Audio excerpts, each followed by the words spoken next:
Good evening, everybody.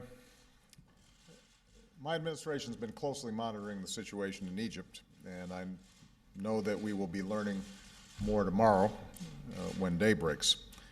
As the situation continues to unfold, our first concern is preventing injury or loss of life.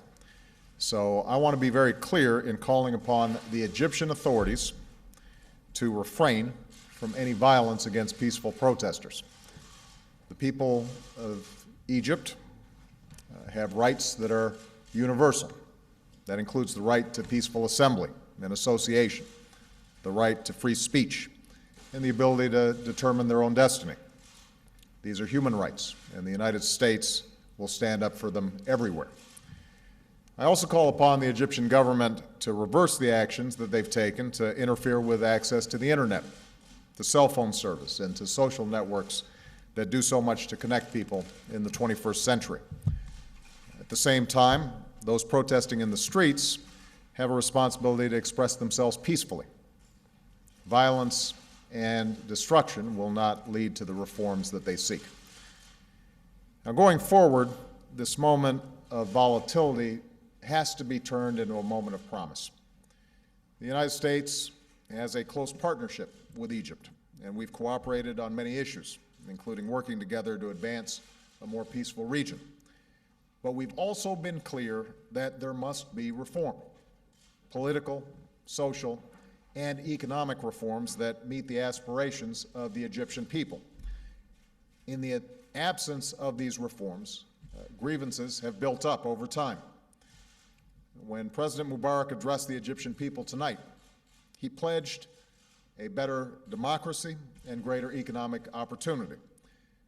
I just spoke to him after his speech, and I told him he has a responsibility to give meaning to those words, to take concrete steps and actions that deliver on that promise. Violence will not address the grievances of the Egyptian people, and suppressing ideas never succeeds in making them go away.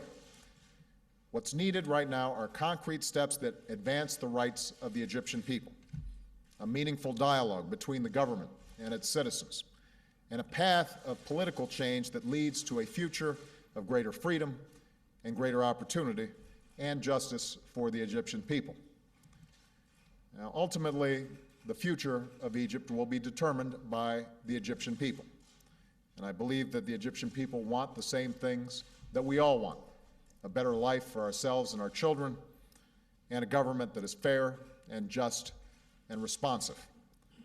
Put simply, the Egyptian people want a future that befits the heirs to a great and ancient civilization. The United States always will be a partner in pursuit of that future, and we are committed to working with the Egyptian government and the Egyptian people, all quarters, to achieve it. Around the world, governments have an obligation to respond to their citizens. That's true here in the United States. That's true in Asia. It is true in Europe. It is true in Africa. And it's certainly true in the Arab world, where a new generation of citizens has the right to be heard.